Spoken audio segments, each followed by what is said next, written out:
함께 오늘 말씀을 좀 나누도록 하겠습니다. 함께 나눌 말씀의 제목은 간절히 부르짖는 기도는 반드시 하나님의 응답을 가져옵니다.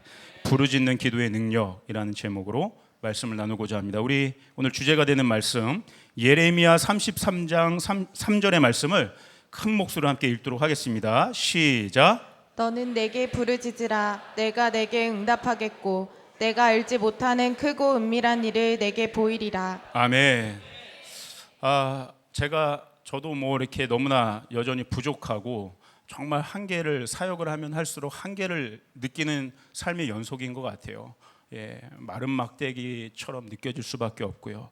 그런데 어쨌든 처음 제가 또 사역할 때 시작했을 때를 돌이켜 보면 그때도 나름대로 열심히 한다고 최선을 다한다고 했지만 정말 그때를 돌이켜 보면 너무나 미숙한 것 투성 아니었겠습니까? 너무나 부족한 것 투성이었는데 그런데 그 처음 시작했을 때 돌이켜 보면 한 가지 저에게 결정적인 문제가 있었다는 것을 깨닫게 됩니다. 그건 무엇이냐면 사역은 시작했지만 영의 세계에 대해서 정말 잘 몰랐던 것 같아요.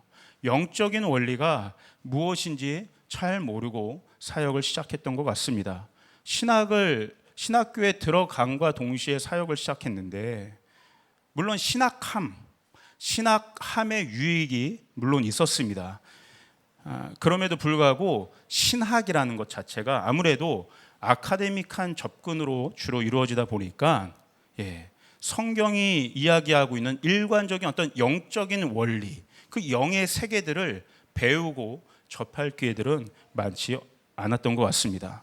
제가 처음에 조이풀 교회 오기 전에 처음 사역했던 교회는 사역자인 저에게는 잊지 못할 제가 엄청난 은혜와 사랑의 빚을 지은 그런 교회에서 저를 정말 이렇게 성도분들이 담임 목사님이 사랑으로 키워주신 그런 교회였어요. 그럼에도 불구하고 또 그 교회에 또 교회의 그런 분위기들이 있지 않습니까? 전통적인 어떤 그런 교단의 분위기가 있는 곳이어서 이런 조이풀과는 좀 또 많이 달랐습니다. 저는 어떤 교회가 옳고 그르냐를 얘기하는 것이 아니라 영적인 세계들을 잘 접할 기회들이 상대적으로 적었다는 것들을 이야기하는 것입니다. 제가 이렇게 보면 볼수록 무시할 수 없는 한 가지 사실이 있었습니다. 그것은 무엇이냐면 성경을 볼수록 이 성경은요 모든 교단의 교리를 뛰어넘는 어떤 영적인 원리를 보여준다는 것입니다. 가끔 보면 어떤 교단의 교리들은 하늘이냐 땅이냐를 나누려고 하는 것 같아요. 어떤 교단은 하늘을 더 강조하는 것 같습니다. 어떤 교단은 땅을 더 강조하는 것 같습니다. 하늘이냐 땅이냐를 놓고 신학적으로 갑론을박들이 벌어져요. 제가 교단을 무시하는 게 정말 아니라는 것을 여러분 이해해 주시길 바랍니다. 제가 느끼고 본 것들이에요. 성경은 그러나 제가 결국 본 것은 하늘이냐 땅이냐의 문제가 아니라 성경은 하늘과 땅이 통합되는 것들을 보여주고 있다는 것입니다. 또 어쩔 때 보면 말씀이 중요하냐 기도가 중요하냐, 말씀이 중심이 돼야 되냐 성령이 중심이 돼야 되냐, 이런 걸 가지고 갑론을박할 때들이 있습니다. 신학적으로도. 그런데 제가 보면 볼수록 그 두 가지는 나누어질 수 없는 것이죠. 무엇이 더 중요하다고 이야기할 수 없는 것이죠. 성경은요 말씀이 기도가 돼야 될 것들을 이야기하고 있습니다. 기도 속에 말씀을 선포할 것들을 강조하고 있습니다. 말씀 중심이냐 이 교회가 성령 중심이냐 이것이 아니더라고요. 말씀을 증거하시는 분이 성령이십니다. 또한 기도를 통해서 성령의 임재가 우리 가운데 깊이 들어오는 것들을 성경은 일관되게 보여주고 있다는 거예요. 제가 조이풀교회에 저도 와서 저도 담임 목사님으로부터 또 우리 더비 공동체에 있지 않습니까? 이 더비 공동체의 연합적인 관계 안에서 이런 어마어마한 영적인 원리들을 실제 현장에서 머리가 아닙니다. 지식이 아닙니다. 현장의 목회 현장에서 접하고 변화를 경험하는 시간들을 제가 갖게 되었습니다. 그 중에서도 제가 가장 크게 깨달았던 영적인 원리 한 가지를 꼽아보라면 그것은 단연코 저는 한 가지만 꼽아보라면 저는 단연코 기도에 대한 것이라고 이야기할 수 있습니다. 제가 보니까 제가 많은 깨달음들이 있었어요. 철저하게 기도에 가는 것들을 다시 한번 돌아보면 기도에는 분량이 필요하더라고요. 제가 얼마나 기도해야 되는 줄은 알죠. 지식적으로 기도가 얼마나 중요한지 알지만 실제적인 제 사역의 현장 속에, 삶의 현장 속에 기도의 분량이 적다는 것들을 깨닫게 되었어요. 이 기도가 엄청나게 영적인 차원이라는 것들을 깨닫게 되면서 이 실제적인 기도가 하나님의 통치를 일으킨다, 하나님의 역사들을 일으킨다, 내가 사역하는 것이 아니라 기도를 통해서 성령이 일하신다는 것들을 깊이 깨닫게 되었어요. 두 번째는 기도에 관해서도 어떤 기도가 중요하냐? 선포하는 기도, 부르짖는 기도가 중요하다는 것들을 깨닫게 되었습니다. 그동안은 뭐 통성기도 당연히 했죠. 그러나 한 종류로 알고 있었던 것 같아요. 하나의 종류로 했던 것 같습니다. 그러나 제가 보면 볼수록 선포하고 부르짖는 기도가 얼마나 강력하고 이 시대에 필요하고 중요한지 새삼 계속해서 깨닫게 되는 거예요. 한번 저를 따라해 볼까요? 신앙생활은 살아계신 하나님을 경험하는 삶입니다. 예, 이것이 제가 갖고 있는 신앙생활에 대한 아주 분명하고 심플한 정의예요. 저는 항상 신앙생활을 한 줄로 요약하라면 신앙생활이 뭐냐? 살아계신 하나님을 경험하는 것이다.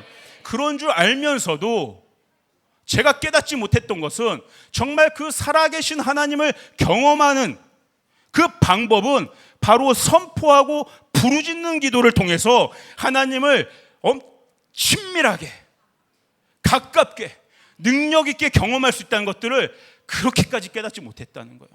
반대로 얘기하면 여러분, 하나님 만나고 싶습니까? 하나님 정말 경험하고 싶습니까? 하나님의 음성을 듣고 싶습니까? 하나님의 응답을 받기 원하십니까? 그것을 경험케 하는, 그것을 가능케 하는 가장 강력한 방법이 무엇이냐? 바로 부르짖는 기도에 있다는 거. 이것 깨닫게 된 거예요. 그래서 성경은요, 하나님을 만나고 싶어하는 사람들, 하나님의 음성을 듣고 싶어하는 사람들, 그 가장 강력한 방법을 부르짖는 기도에 있다고 성경 내내 시종일관 이야기하고 있어요. 여러분, 한번 요즘에 어플들이 잘 나와 있지 않습니까? 부르짖는이라는 단어만 딱 쳐서 검색해 보세요. 구약에서부터 신약에 이르기까지 어마어마하게 부르짖는 기도에 대한 구절들, 이야기들이 수도 없이 나오게 됩니다. 오히려 저는 이렇게까지 이야기하고 싶어요. 성경이 제공해주는 기도, 우리가 어떤 성경 기도에 대한 어떤 텍스트 다른 북을 볼 필요가 없습니다. 그거 하나면 충분하다고 저는 생각해요. 기도에 대해서 성경이 이야기하고 있는 가장 아까 방법론에 심지어 있어서도 성경이 이야기하는 기도는 부르짖는 기도더라고요. 그리고 이 부르짖는 기도에 일관되고 공통적으로 나타나는 영적인 원리는 무엇이냐면, 우리가 하나님께 대하여 간절한 마음으로 부르짖어 기도할 때 하나님은 반드시 응답하신다는 거예요. 응답 안 하시는 적이 없더라고요. 때로는 내가 하나님을 만났다가도 다시 타락해서 또 내가 망하는 길로 가가지고 심판 속에 있다 할지라고 하나님께 다시 부르짖어 기도하면 하나님은 또 건져주시고 또 응답하시고 또 나를 좋은 길로 인도하시더라고요. 그것이 이스라엘 백성의 역사 아니었겠습니까? 제가 몇 구절만 좀 뽑아와 봤어요. 예, 한번 우리 같이 한번 우리 힘차게 읽어볼까요? 먼저는 예레미야 29장 12절 13절 말씀 한번 같이 읽어보겠습니다. 시작. 너희가 내게 부르짖으며 내게 와서 기도하면 내가 너희들의 기도를 들을 것이요 너희가 온 마음으로 나를 구하면 나를 찾을 것이요 나를 만나리라. 예, 분명히 나와 있죠. 12절에 너희가 내게 부르짖으며 기도하며, 하나님 듣는다는 게 듣는다. 또 너무 많아요, 여러분. 시편 22편 24절도 한번 같이 한번 읽겠습니다. 시작. 그는 공고한 자의 공고를 멸시하거나 싫어하지 아니하시며 그의 얼굴을 그에게서 숨기지 아니하시고 그가 울부짖을 때에 들으셨도다. 아멘. 어떻게 기도하고 있어요? 울부짖어 기도한다고. 그때 하나님 들으신다는 거예요. 울부짖어 기도할 때. 또 시편 81편 7절도 한번 같이 읽겠습니다. 시작. 내가 고난 중에 부르짖음에 내가 너를 건졌고 우레소리의 은밀한 곳에서 내게 응답하며 무리바 물가에서 너를 시험하였도다. 아멘. 어느 상황에서도, 고난 가운데서도, 고난 중에 있지만 내가 하나님께 부르짖어 기도하면 하나님 건져주신다는 거예요. 응답해 주신다는 거예요. 이게 놀라운 기도의 원리인 거예요, 여러분. 그러므로 사랑하는 우리 조이풀 성도 여러분, 오늘 저는 특별히 이 시대에 우리에게 다시 회복돼야 될 기도의 영성은 부르짖는 기도인 줄 믿습니다. 다시 찾아와야 돼요.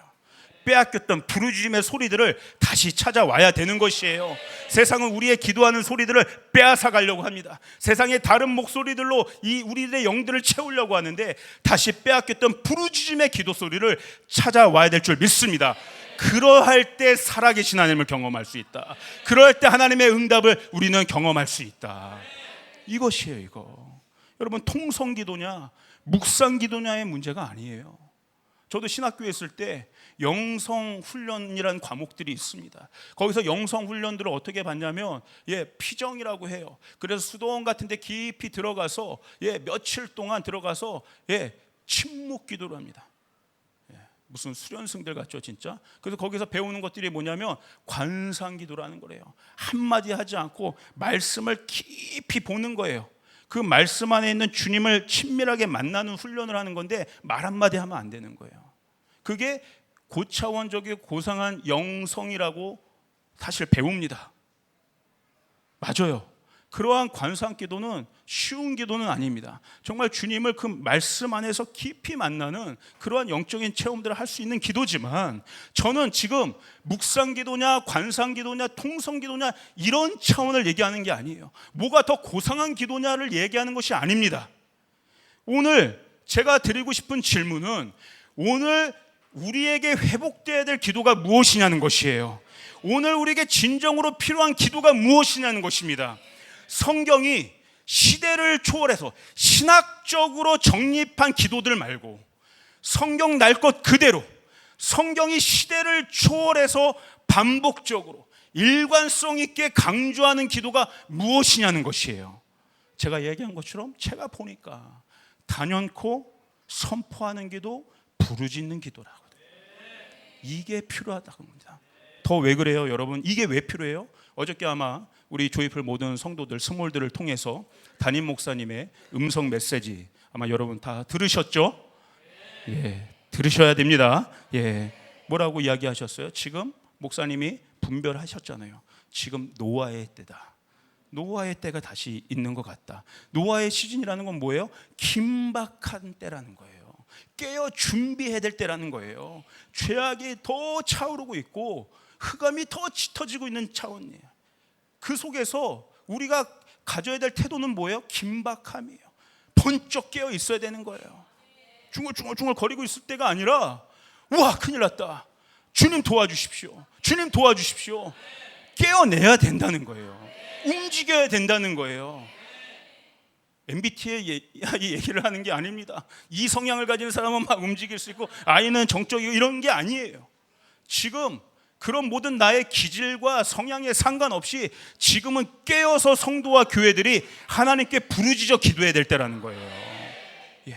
여러분, 예수님도 뭐라고 하셨어요? 예루살렘에 입성하시면서 수많은 백성들이 호산나 다윗의 자손이여 주님을 부르짖어 찬양했습니다. 그러니까 그 종교인들이 그 백성들을 책망했어요. 그러니까 예수님 뭐라고 하세요? 가만 냅둬라. 저들이 나를 소리쳐서 부르지 않으면 돌들이 소리칠 거다. 돌들이 소리칠 거다. 지금 내가 예루살렘 왕으로 내가 입성하는데 지금 마땅히 지금은 입을 벌려 기도하고 찬송해야 될 때다. 여러분, 우리는 다시 오실 주님을 맞이하는 시대에 살고 있습니다. 우리가 부르짖지 않으면, 우리가 소리를 내지 않으면 돌들이 소리칠 거라는 거예요. 돌들이. 여러분, 하나님의 구원이 하나님의 통치와 하나님의 다스리심, 다른 말로 하면 저와 여러분의 삶의 경영, 운영들, 이게 어디에서부터 시작되는가, 어디에서 이 구심점들이 만들어지는가, 단연코 하나님을 향하여 부르짖는 기도를 드릴 때 하나님의 다스림과 통치가 시작되게 됩니다. 한번 다윗의 부르짖음을 봤으면 좋겠습니다. 우리 시편 40편 1절에서 2절 한번 같이 한번 읽겠습니다. 시작. 내가 여호와를 기다리고 기다렸더니 귀를 기울이사 나의 부르짖음을 들으셨도다. 나를 기가 막힐 웅덩이와 수렁에서 끌어올리시고 내 발을 반석 위에 두사 내 걸음을 견고하게 하셨도다. 아멘. 여러분, 우리가 잘 아는 대로 다윗은 어떤 사람입니까? 리더예요. 어떤 공동체 항상 우두머리로 있었어요. 그리고 왕입니다. 높은 자리에 있는 거예요. 높은 자리에 있다는 건 뭐예요? 책임을 지는 자리에 있다는 거예요. 다스리고 통치하는 자리에 있다는 거예요. 수많은 백성이 이 리더, 이 왕의 다스림 속에 사느냐 죽느냐가 결정이 돼요.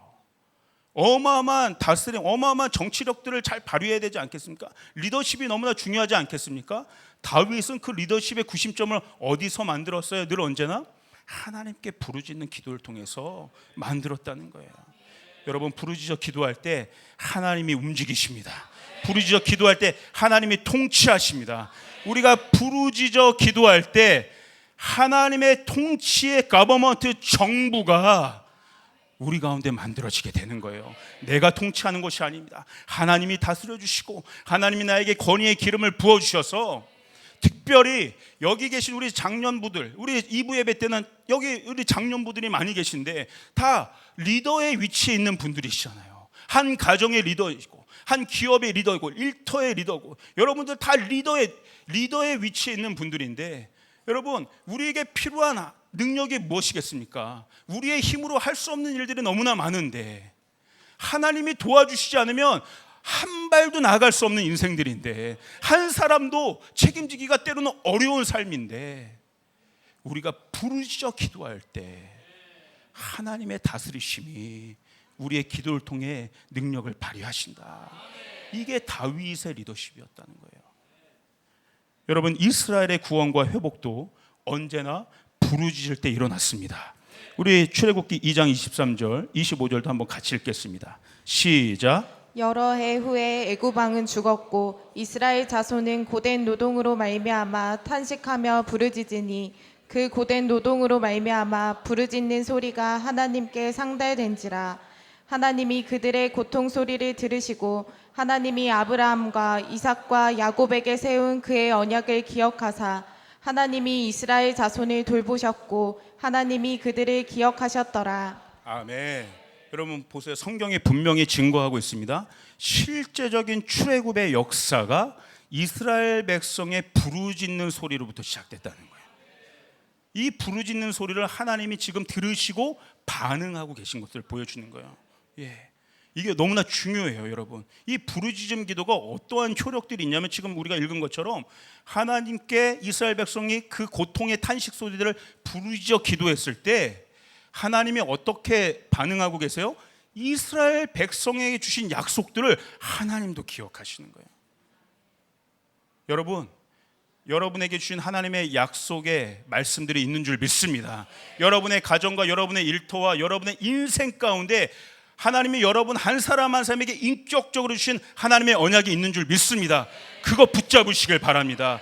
우리가 그 붙잡고 그 말씀 붙잡고 하나님께 부르짖을 때 하나님이 그 약속 기억하신다는 거예요. 우리가 하나님을 깨워낸다는 거예요. 하나님, 저에게 약속하시지 않았습니까? 제게 말씀 주시지 않았습니까? 이거 제가 만들어낸 약속이 아니라 하나님이 내가 기도했을 때 주셨던 그 약속의 말씀 아니었습니까? 근데 주님, 지금 저는 고통 가운데 있습니다. 한계 가운데 있습니다. 아무것도 할 수 없는 그런 상황 가운데 있습니다. 하나님, 어떻게 해야 될까요? 하나님, 어떻게 해야 될까요? 너무나 힘듭니다. 그 고통의 뿔부짖음 속에 하나님께 기도할 때 하나님이 기억하신다. 나 기억하고 있어. 너에게 주어진 나의 약속을 기억하고 있어. 하나도 잊지 않고 있어. 내가 이룰 거야. 내가 너를 구원해낼 거야. 내가 너를 반드시 창대케 할 거야. 보세요. 들으시고 언약을 기억하사 25절 하나님이 이스라엘 자손을 돌보셨고, 우리가 부르짖어 기도할 때 하나님의 세밀한 돌봄의 손길들이 임한다는 거예요. 하나님이 그들을 기억하셨더라. 여러분, 때로 우리가 주님을 믿지만 하나님의 백성으로 살아가지만, 여러분, 제가 볼 때 지금 아까 노아의 시즌인 것처럼 이 세계는 지금 이집트의 영에 우리가 그냥 꼭 묶여 사는 것 같아요. 지금 이 노동으로 인해서 실제적으로 고통받고 있는 거거든요. 이스라엘 백성들이 이집트에서 노동 때문에 너무 힘든 거예요. 꼭 우리의 모습 같아요. 열심히 치열하게 살지만 그 일 속에서 물론 보람도 느끼지만 사실 세상의 일들 속에서 우리가 이러지도 못하고 저러지도 못하고 꽉 묶여 사는 것 같은 거예요. 그 이집트의 어마어마한 영들이 이스라엘 백성을 묶고 있는 것처럼 이 시대 세상의 영이, 사단이 뿌려놓은 그 가라지의 영들이 우리를 발목을 꼭 잡고 있는 거예요. 고통스럽지 않습니까? 때로 너무 힘들지 않습니까? 우리 오늘 선교사님들 오셨지만 선교지를 축복합니다. 그러나 우리 선교사님들이 솔직히 얘기하시는 것들이 있어요. 한국이 제일 힘들다. 여러분, 한국이 힘들어요. 성도들만 힘든 게 아니라 목회도 한국이 힘듭니다. 끊임없이 분주한 것 같고 뭔가를 해내야 되는 것 같고 세상의 어떤 영들과 뭔가 이게 혼합하게 돼서 뭔가를 자꾸 내 힘으로 이루어달려가는 그 지침 속에서 끊임없이 벽돌을 찍어내야 되는 것 같은 그러한 시스템 안에 살아가는 것 같은, 거기에서 이스라엘 백성들이 지금 울부짖어 하나님께 탄식하고 있다는 거예요. 오늘 나사렛 예수의 이름으로 명하여 기도합니다. 우리를 묶고 있는 모든 세상의 이집트의 영들이 끊어질지어다. 바로의 영들이 끊어질지어다. 자유의 영이 임할지어다. 하나님의 약속이 오늘 우리 가운데 다시 회복되게 될 줄 믿습니다. 그러니까 절대 가만히 있으면 안 돼요. 여러분, 고통 가운데 있다면, 힘들다면 그냥 그렇게 그 자리에 머물러 계시면 안 됩니다. 몸부림쳐야 되는 거예요. 힘들면 힘들다고 하나님께 대하여 부르짖어야 된다는 것이에요. 바로 이게 출애굽기 2장이 이렇게 끝나요. 백성들이 울부짖어 기도하고 하나님이 들으십니다. 이걸로 2장이 끝나고 3장은요 완전히 챕터가 새로 바뀝니다. 하나님이 드디어 모세를 부르셔요. 이게 실제적인 하나님의 응답이라는 거예요. 챕터가 바뀐다는 거예요. 우리가 울부짖어 하나님께 기도할 때 우리에게 새로운 인생의 챕터가 열리게 되는 것입니다. 여러분, 이것을 믿으시길 바랍니다. 이미 열렸어요. 사사기도 마찬가지예요. 여러분, 사사기도요 늘 반복되는 사건들이에요. 한번 사사기 3장 9절 10절도, 오늘 성경을 진짜 부르짖는 기도가 성경에 얼마나 이렇게 나와 있는지 여러분 우리가 한번 같이 소리를 내면서 읽어보기를 원합니다. 사사기 3장 9절 10절도 같이 읽겠습니다. 시작. 이스라엘 자손이 여호와께 부르짖음에 여호와께서 이스라엘 자손을 위하여 한 구원자를 세워 그들을 구원하게 하시니 그는 곧 갈렙의 아우 그나스의 아들 온니엘이라. 여호와의 영이 그에게 임하셨으므로 그가 이스라엘의 사사가 되어 나가서 싸울 때에 여호와께서 메소보다미아 왕 구산 리사다임을 그의 손에 넘겨주심에 온니엘의 손이 구산 리사다임을 이기니라. 아멘. 사사기 3장 15절도 읽겠습니다. 시작. 이스라엘 자손이 여호와께 부르짖음에 여호와께서 그들을 위하여 한 구원자를 세우셨으니 그는 곧 베냐민 사람 게라의 아들 왼손잡이 에웃이라. 이스라엘 자손이 그를 통하여 모압 왕 에글론에게 곡물을 바칠 때. 아멘. 여러분, 사사시대는 암흑의 시대라고 얘기해요. 이스라엘 백성이 그 암흑의 시대 동안 할 수 있는 일은 하나님께 부르짖는 일밖에 없었어요. 특별히 이 이스라엘 백성이 하나님께 부르짖었을 때 사사시대 하나님은 늘 언제나 어떻게 응답하세요? 한 구원자를 보내주십니다. 한 구원자를 보내주셔서 그 사람을 통해서 백성들을 이기게 하십니다. 실제적인 사람을 붙여주신다는 거예요. 그리고 그 문제를 실제적으로 해결해 주신다는 것입니다. 사랑하는 여러분, 하나님은 우리가 하나님께 대해 부르짖어 기도할 때 이미 우리에게 보혜사 성령님을 붙여주십니다. 그래서 돕게 하세요. 그럴 뿐만 아니라 실제적인 만남의 축복을 허락하여 주셔서 하나님의 그 만남의 사람을 통해서 하나님의 방법대로 우리가 기대하지 못했던 새로운 일들을 행하신다는 거예요. 언제요? 우리가 하나님께 부르짖어 기도할 때 하나님이 준비하신 사람을 우리에게 보내주신다는 거예요. 이 하나님의 권능, 하늘의 힘을 끌어당기는 이 능력이 어디에 있다는 겁니까? 부르짖는 기도에 있다는 것이에요. 이렇게 이스라엘의 역사는요, 한마디로 이야기하면 어떤 역사라고 정의할 수 있습니까? 부르짖는 기도의 역사였다. 그 이스라엘 백성들의 삶 자체가, 그게 부르짖는 기도 자체가 삶의 방식이었다는 거예요. 이게 뭐를 의미합니까? 이것이 이스라엘의 신앙의 어떤 진짜 엑기스가 어떤 그들의 율법적인 종교 의식에 그들의 신앙의 베이스가 있는 게 아니라는 걸 뜻하는 거예요. 날 것 그대로의 신앙이 있었다는 것이에요. 오늘 우리의 인생이 바로 이런 것처럼 부르짖어 기도하는 인생이 되게 될 줄 믿습니다. 우리 조이풀교회 역사를 이야기해 보라면 우리 조이풀교회 역사는 하나님께 대하여 부르짖어 기도하는 역사였다. 하나님의 도우심을 구하는 역사였다. 하나님의 일하심을, 통치하심을 경험하는 역사였다. 저와 여러분의 역사가, 저와 여러분의 인생이 이러한 역사 되기를 주님으로 축복합니다. 우리의 신앙이 화려하고 고상한 종교의식으로 끝나면 안 되는 것이에요. 투박해 보이고 거칠어 보이고 그렇게 보여도 남들이 이게 뭐야, 꼭 그렇게 믿어야 돼 라고 이야기한다 할지라도 어린아이처럼 정직하게 진실하게 하나님께 매달릴 때 우리에게 진짜 그 신앙의 야성이 회복되게 될 줄 믿습니다. 여러분 성경을 쭉 계속 보세요. 예수님을 만나서 구원을 받고 실제적인 병고침을 얻은 자들도 다 똑같아요. 그냥 생각으로 고쳐줬으면 좋겠어, 이래서 고쳐지는 것이 아닙니다. 얌전하게 점잖게 고침받은 사람들이 없어요. 다 주님께 부르짖어 갈망하고 뛰쳐나가고 막 엎드리고 막 사정사정하고 제지를 당해도 주님 나를 살려주십시오, 그 부르짐 속에 주님이 만나주셨고 실제적으로 치유를 해주셨다는 거예요. 이게 실제적이란 것이에요. 사도행전의 제자들도 마찬가지니까 그들이 모여 오로지 기도에 힘썼을 때 오순절 성령의 역사들이 일어나게 된 것이고, 베드로가 감옥에 갇혔을 때 온 성도들이 함께 모여서 뜨겁게 베드로를 위해 중보했을 때 그가 풀려나게 된 것이고, 사도 바울이 신라와 함께 감옥에 갇혔어도 하나님을 향하여 찬양하고 큰 소리로 기도했을 때 옥문이 열렸다는 것입니다. 여러분, 하나님은 이렇게 부르짖는 기도에 특별히 응답하세요. 그것도 어떻게 응답하시냐? 저를 한번 따라해 볼까요? 즉각적으로 응답하신다. 옆 사람에게도 한번 즉각적으로 응답하십니다. 왜 그래요? 부르짖는 사람의 기도에 하는 그 심정을 한번 생각해 보세요. 통회하는 심령 아니겠습니까? 겸손할 대로 겸손해진, 밑바닥까지 내려간 낮아진 마음 아니겠습니까? 애통함으로 주님 지금 도와주시지 않으면 내가 아무것도 할 수 없는 그 절박한 마음으로 주님께 지금 매달리는 심정 아니겠습니까? 한번 우리 이사야서 57장 15절을 한번 같이 읽겠습니다. 시작.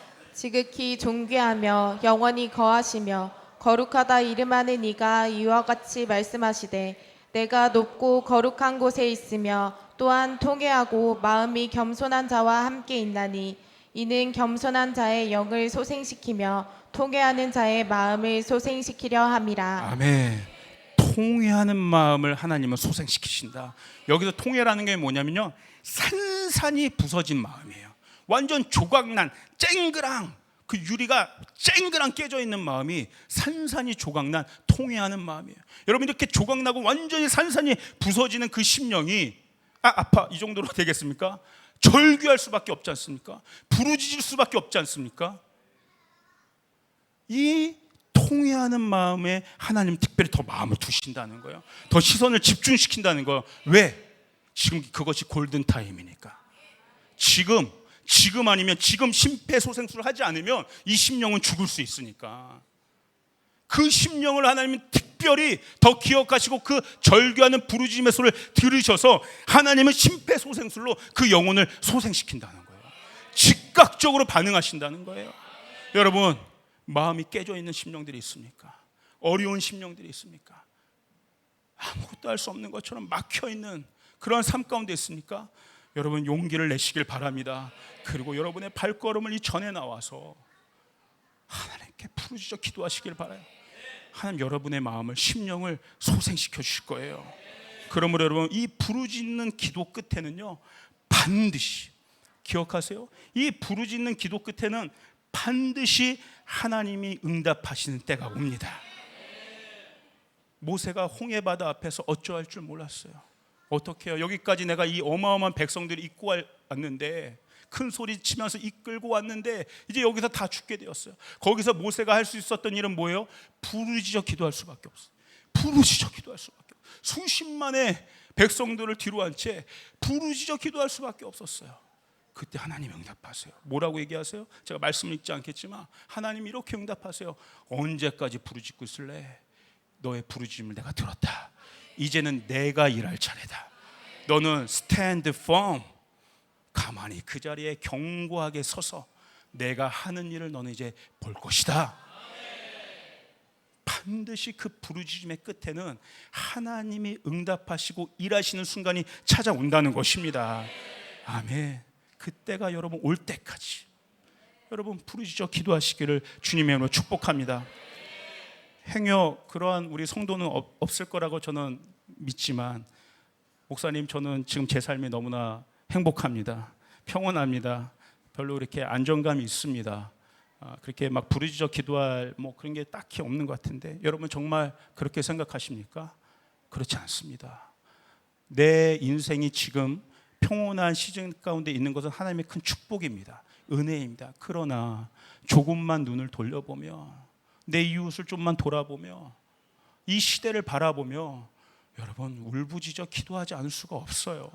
절박하지 않을 수가 없어요.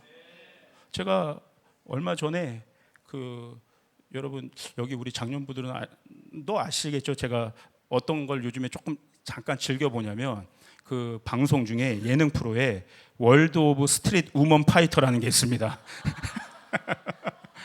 월드 오브 옛날에 이게 스트릿 우먼 파이터가 이게 되게 유명했는데, 이게 성공해가지고 이제 글로벌로 하는 거예요. 그래서 한국, 일본, 미국, 호주, 뉴질랜드 각 팀들이 모여서 댄스 배틀을 하는 거예요. 그 팀들이. 그러니까 이제 이게 글로벌화 된 거예요. 그러니까 국가대항전의 성격이다 보니까 얼마나 자존심, 뭐 그 나라의 대표 선수들이 모여서 이걸 하는 건데, 그러니까 뭐 자존심 대결이 이만저만이 아닌 거예요, 이게. 그리고 탈락하면 뭐 그냥 끝나는 거니까. 근데 제가 충격적인 장면을 본 거예요. 이제 그 막 경쟁, 이제 라운드들이 계속 이제 진행되면서 하이라이트 경쟁이 어떤 라운드냐면, 각 그 팀들이 자신의 고유의 어떤 나라들을 이렇게 나타낼 수 있는, 자신의 문화와 자신의 나라를 나타낼 수 있는 그런 컬러들이 들어가 있는 안무를 짜서 이렇게 이렇게 표현하는 거예요. 그러니까 우리 한국 팀도 있지 않습니까? 우리 한국에서 제일 춤 잘 추는 여성들이 모여 있는 팀인데, 이 팀이 어떠한 춤을 췄냐면, 이게 여러분 굿춤이에요. 굿. 무당춤을 추는 거예요.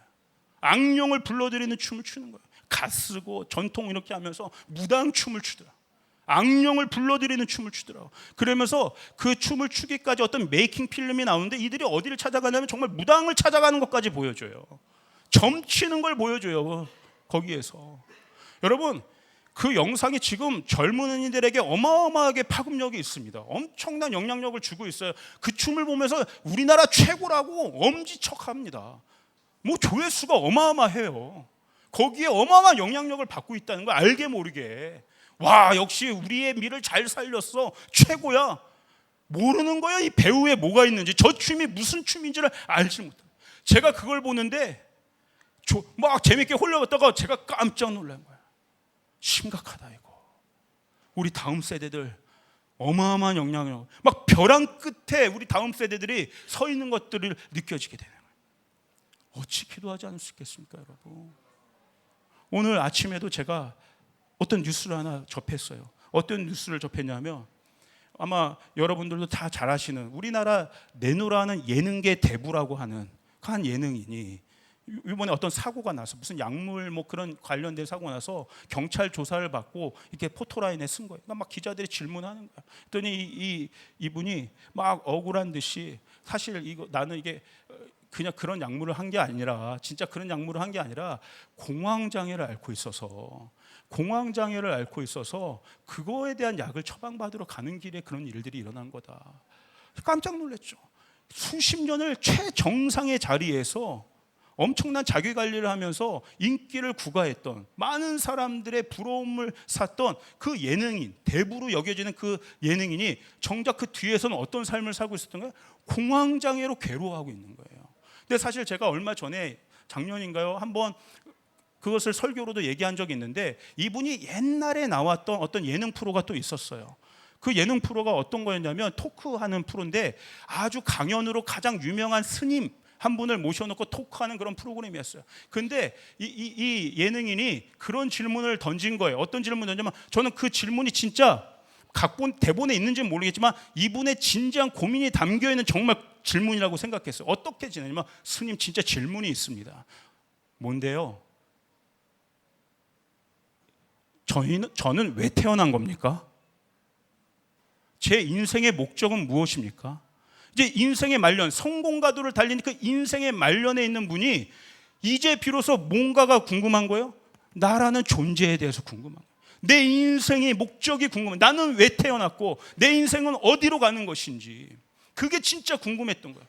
여러분, 근데 그 명강연으로 유명했던 그 스님이 했던 대답이 저는 너무 충격이었어요. 뭐라고 대답했냐면요, 태어나는 것에는 목적이 없습니다. 물어보지 마세요. 왜 태어났는지를 자꾸 why, 목적, 방향을 물어보면 인생은 공허해질 뿐입니다. 그 물음을 자꾸 하다 보면 끝에는 어디를 발견할 수밖에 없냐면 스스로 목숨을 끊는 것밖에는 발견할 수 없습니다.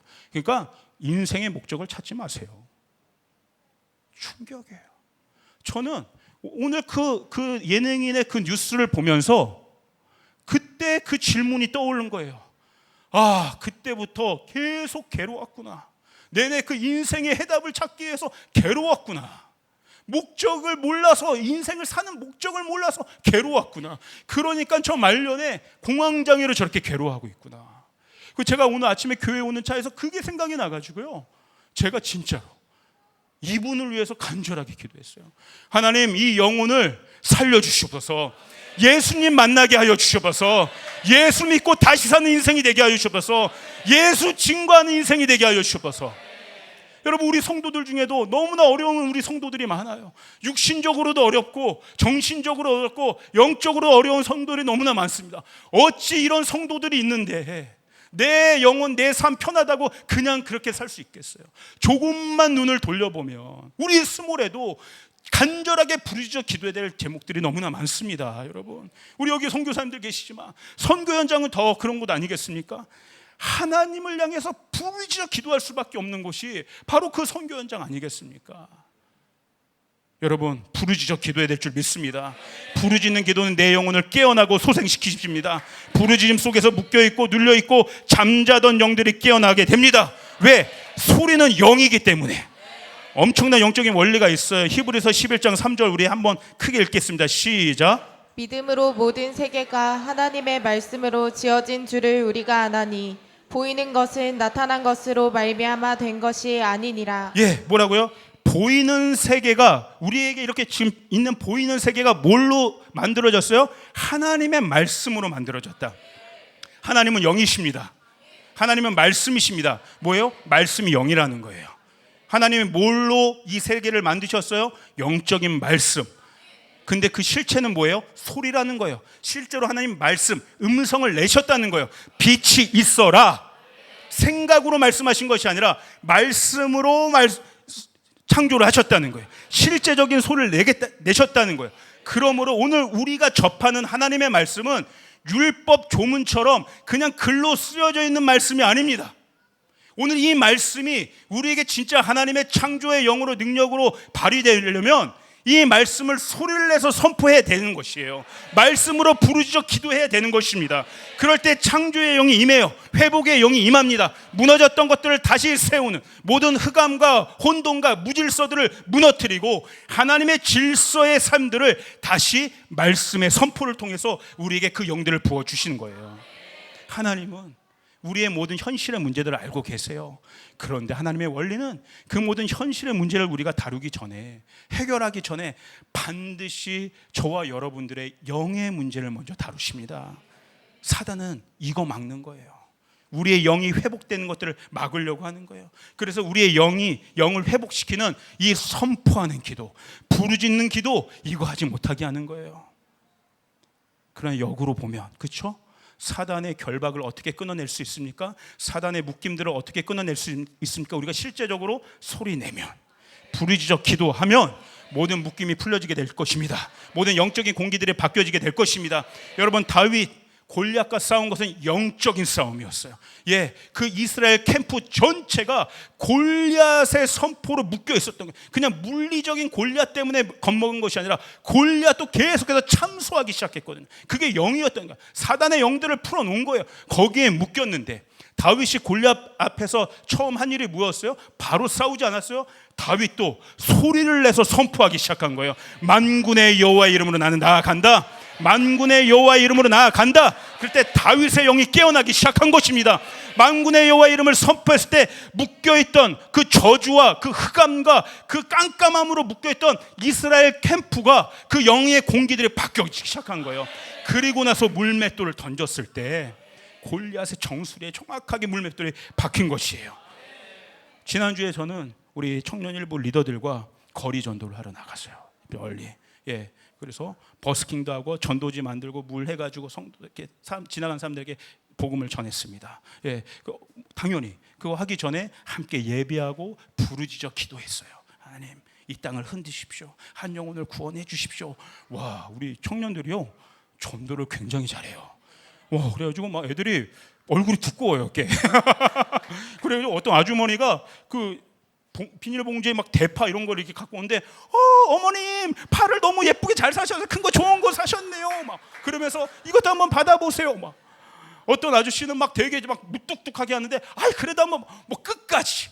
야, 너 전도 잘한다. 했더니 이 청년들이 올해 뭐라 했는지 알아요? 목사님, 전도는 기세입니다.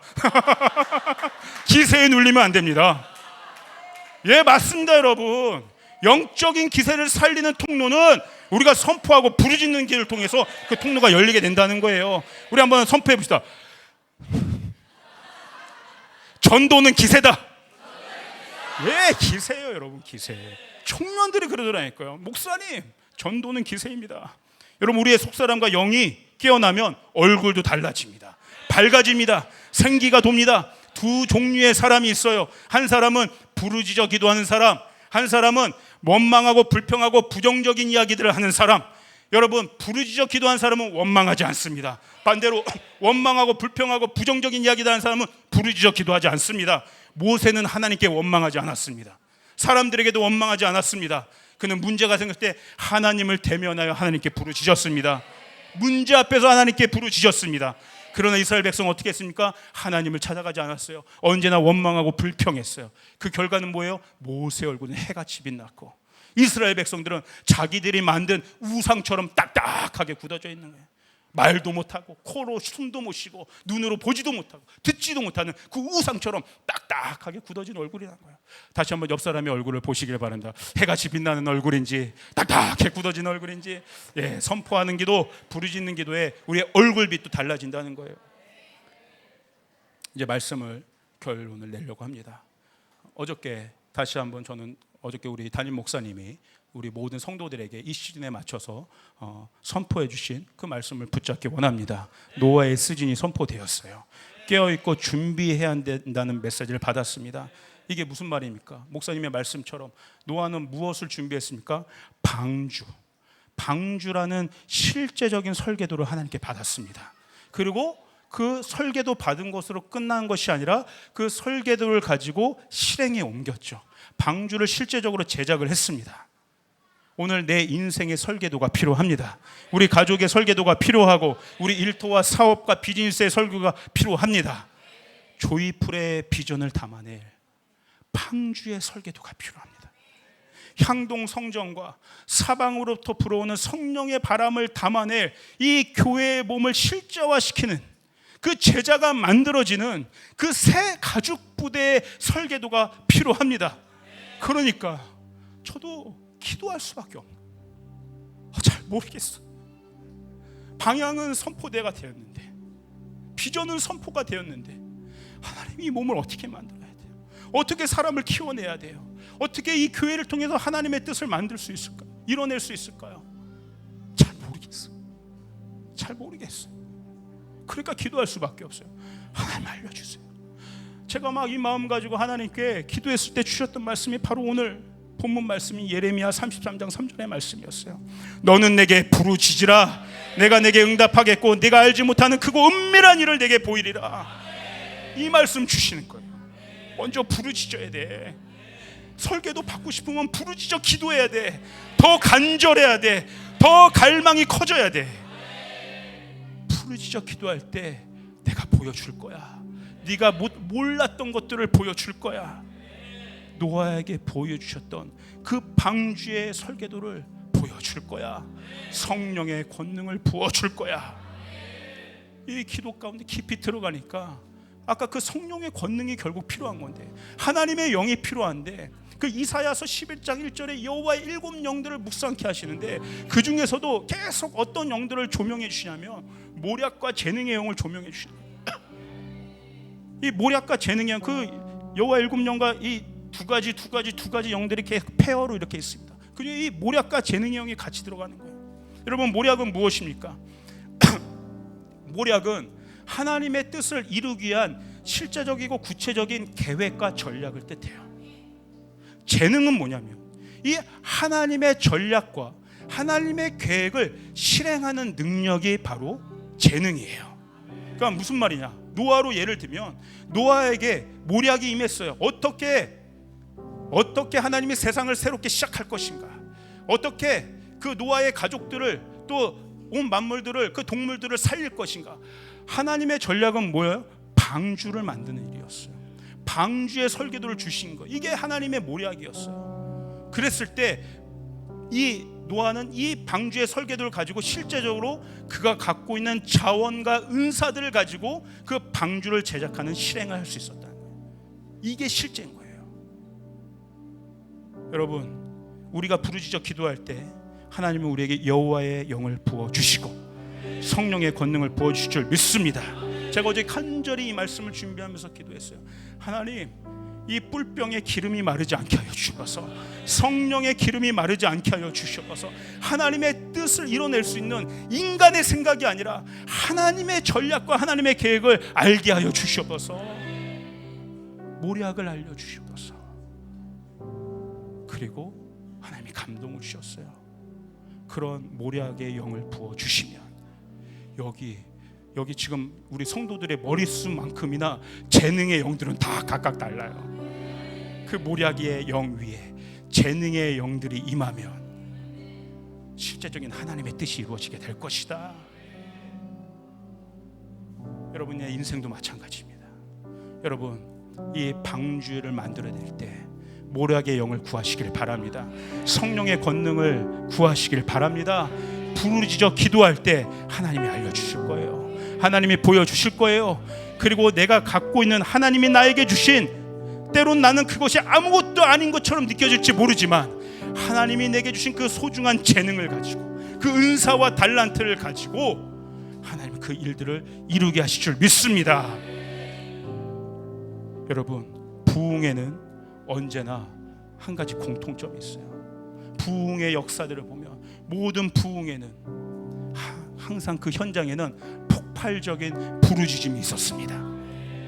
회개의 부르짖음이 있었고, 갈망하는 부르짖음이 있었고, 하나님의 새로운 일들을 선포하는 부르짖음이 있었어요. 이게 부흥의 역사 때 일어났던 공통된 일이었어요.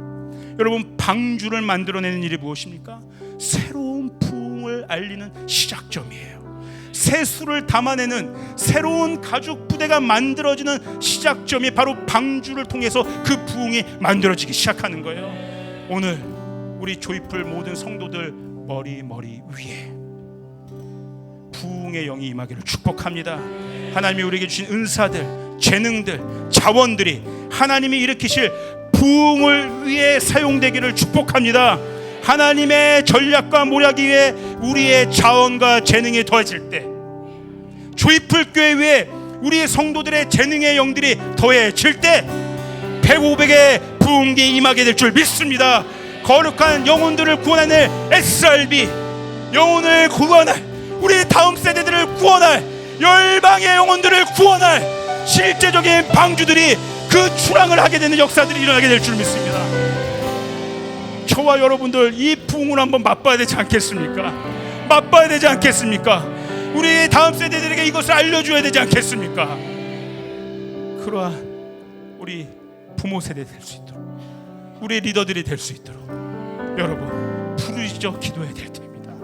부르짖을 때 하나님이 반드시 응답하실 줄 믿습니다. 아멘. 우리 주님께 영광의 박수를 드리도록 하겠습니다.